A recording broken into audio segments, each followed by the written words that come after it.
Welcome to the Business Technology Podcast, where we simplify tech for business owners who don't have time to waste. I'm Scott. And I'm Alec.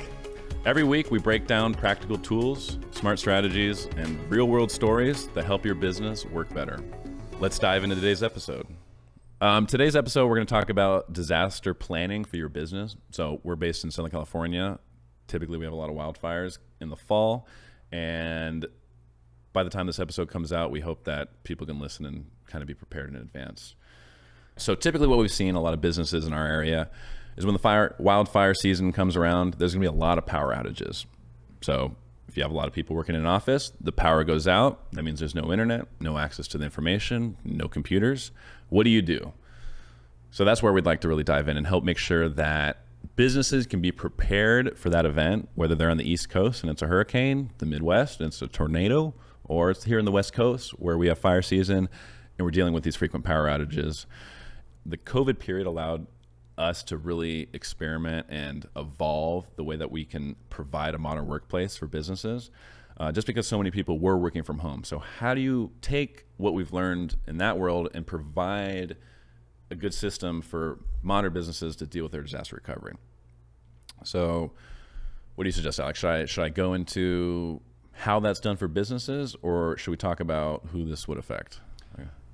Well, I would say, would it be inappropriate to reference the fire that happened this prior year and mention, going into a new fire season, there may be certain questions that business owners have on the front of their mind, just because they saw exactly what happened last year.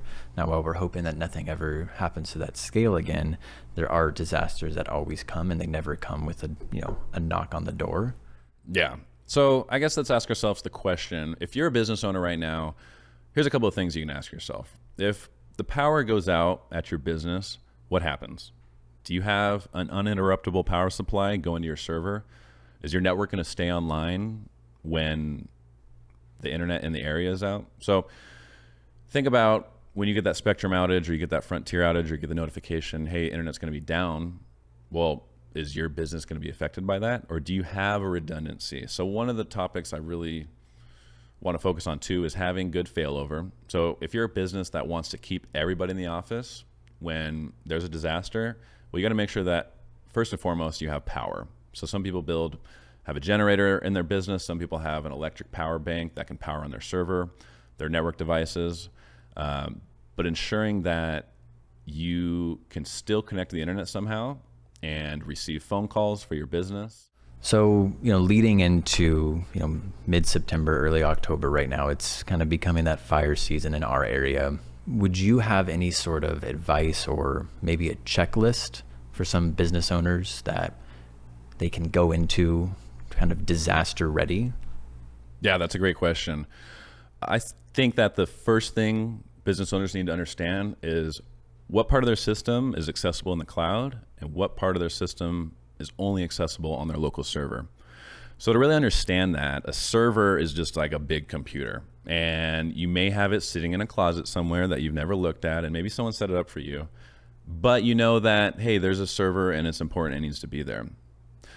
So if you had to ask all your employees to go home, could they still remote into that server? Do they have the ability to connect and talk to the company system from different locations?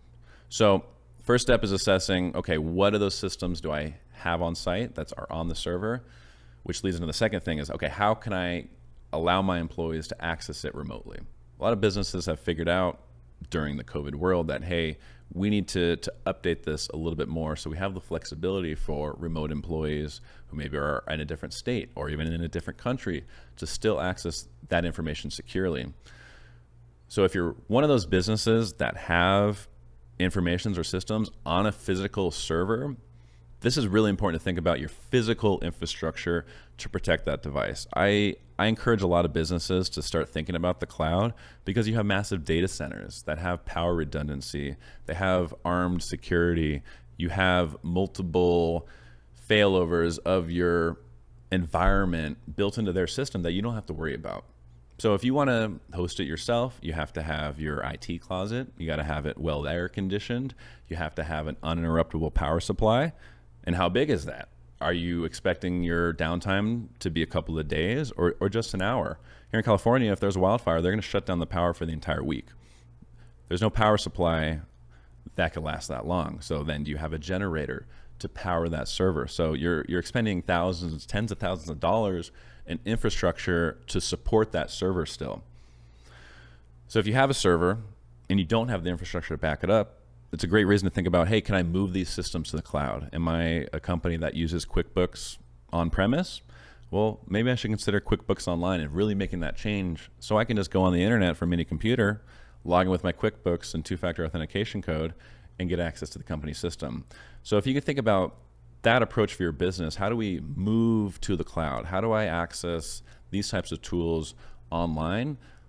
We generally think that's a better decision than trying to beef up your office infrastructure to prevent against a wildfire. I mean, worst case scenario in a wildfire or a hurricane, you lose all the equipment in your building, right? If it burned to the ground, if it was completely flooded.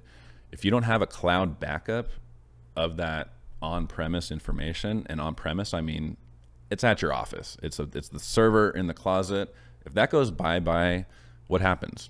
So while you're listening to this, think about that. Do you have steps in place? Do you have a backup? Is your backup a hard drive plugged into the back of the server? Some people consider that a backup, but an IT person would not.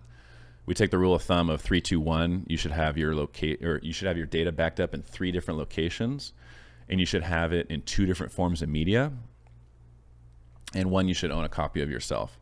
So setting up the businesses that we support for redundancy, we want to make sure that they have multiple options. If the entire West Coast infrastructure and all the data centers suddenly became offline, well, we have East Coast backups so that our clients can still send and receive emails, access their important company information in SharePoint or OneDrive, and really continue to do business. But I would say if you're just managing it yourself, there's a high probability that you wouldn't be able to continue working if, let's say, the San Jose data center for Microsoft went down. So these are just a couple of items to consider. So when you were speaking a little earlier, you referenced, needing, failover and having some sort of redundancy set in place. For those of us who don't necessarily know what that means or how that applies, can you kind of dive into that a little bit more? Yeah, absolutely. So in the IT world, the failover or redundancy means that you have eliminated all the single points of failure. So typically, most businesses who don't have redundancy or failover just have one internet provider. They may have dedicated fiber, they may have a cable solution, but it's just one internet pipeline coming into the building. And if your business relies on the internet, which if you're listening, it probably does, you're going to want to make sure that you don't have that single point of failure. So you may have a cellular backup in case that main cable provider or that fiber provider goes down. You should consider having a secondary internet source that's configured by someone so that if the main primary internet source stops working, your secondary internet source still allows your employees to work. Because without internet, you can't send or receive emails, you can't access all your company files, you can't communicate internally. So you might as well just send everybody home and call it a day. That's where we would recommend having redundancy in place, especially if you're in an area that is prone to these types of outages where there may be service outages or your internet service provider may be doing upgrades. And if your business relies on a stable internet connection because you're processing payments frequently, because you need to access that very sensitive client file in an immediate way because they're calling you and asking a question about it, well, you should really heavily consider having that redundancy in place. What would you say for those employees who are primarily remote, their entire, remote work is done at home, but now their home is the one that's, offline? How do you support those organizations where the majority of their remote employees are all in one area, they always work remote, but now the organization has kind of been hit because they're all out? Well, there is a benefit to having your employees work from home in the terms that they're probably all not going to be affected. I mean, unless they all lived in the same apartment complex, they're probably in different cities, potentially even different states. You're really kind of, spreading out your risk into, different silos because not everybody's going to be affected at once if you are in that remote environment. But if you are a home user, and we do support a lot of clients who have remote employees, and the best we can do to really support them is ensure that they have a secure and compliant machine. It would be impossible for really any organization to manage a employee's home network, right? There's so many different variables. Is it wireless? Are they hardwired? Do they have fast internet? Do they pay for the cheapest internet? So many factors out of control. We want to make sure that if you're the business owner, you need to ensure that your system could be accessed in many different ways, right? Whether they need to be on a hotspot on their phone, whether they have really fast internet, if they have slow internet, you're going to need to be able to have a system in place that can cater to all those different types of needs, because you really can't control what that home network is, but you can control their access to it. So that's the approach we take, is really ensuring that their access is something that can be restricted or can also be taken away in case of its employee that no longer is with the business. We just want to cut them off from the business network, wipe it from their machine, but not necessarily go to their house and install network equipment or security and stuff like that. So those are reasons why we don't touch home networks, but your MSP should typically give you enough options for remote employees to access network. Okay, but we're getting a little off topic from disaster planning. So if we went back through our checklist, the things that you're trying to consider, so you've looked at all your different programs and you've identified that, hey, I'm able to move all these to the cloud. That's a great option. And now my employees can access it from anywhere with a stable internet connection. If you'd like that to be your office, like I said, you can have a redundancy solution in place, which is 2 internet providers. If one goes down, the other should likely still be working. If the power goes out, it's usually affecting a whole block or an entire part of the city, you can still typically connect to the internet if you can power on your network devices. So what I'm trying to say is providing the right IT infrastructure and working with a managed service provider or an IT provider to get your redundancy solution in place. All the power in your city could be out and you guys can still be accessing the internet. So if that's important to you, if that thing's, if you can stand apart from the competition a little bit or provide value to your clients by still being available during a disaster, that could be really awesome. So one thing a lot of businesses have also, as our 4th checklist item, is a phone system. So what happens right now if you have to leave the office, right?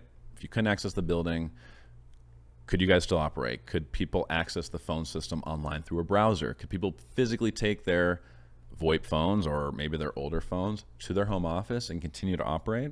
That's something you want to think about as well, is continuing to be able to answer the phone when there's no power or when there's a disaster could set your business apart from other businesses. So for ITS, we typically do a hosted VoIP platform. That means that it's in the cloud. You can access it from anywhere.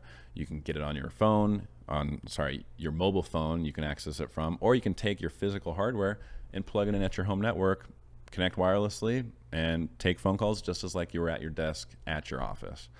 So making sure that you have a flexible VoIP or a flexible communication and voice option for your business is important to think about as well. Going back to, let's say, the disasters, past, the employees are returning to office. Is there anything that, the MSP or the business owner should check before everyone's kind of back up and running in that physical office from a disaster where things are either compromised, lost, etc.? Well, hopefully with the right environment set up, you won't even notice a difference, right? You'll have the flexibility of the modern workplace to work in the office. The next day you work remotely. The next day work in a coffee shop. If you can have a good redundant solution, you're going to be able to have that same feeling of flexibility and come in anytime and have your systems in place. But if you do experience a disaster where you actually lose your sensitive company information and don't have a backup, you may have a really hard time kind of recovering from that. So consider in your planning and in your thought process for, do I need an IT provider, an MSP? Think about, do I have sensitive company data living in a machine in my office? Because if so, it could be worth considering moving to a more modern solution like the cloud, partnering with an IT provider who can help ensure that you have redundancy in place and ensuring that if you want companies to, or if you want your employees to always be able to work from the office, having those uninterruptible power supplies as well as multiple internet solutions so that you can always be up and running. So that wraps up today's episode of redundancy and failover disaster planning. We hope that your business can be prepared for the events like this. But if not, I'd highly recommend reaching out to a managed service provider and trying to get set up for that.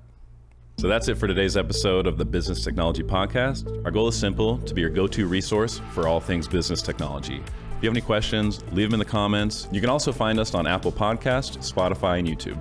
If you'd like more information about ITS, you can find us on Instagram at ITS Telecom, or you can find us on LinkedIn at Integrated Telemanagement Services. Both are linked in the show notes. Thanks for listening, and we'll catch you on a later episode.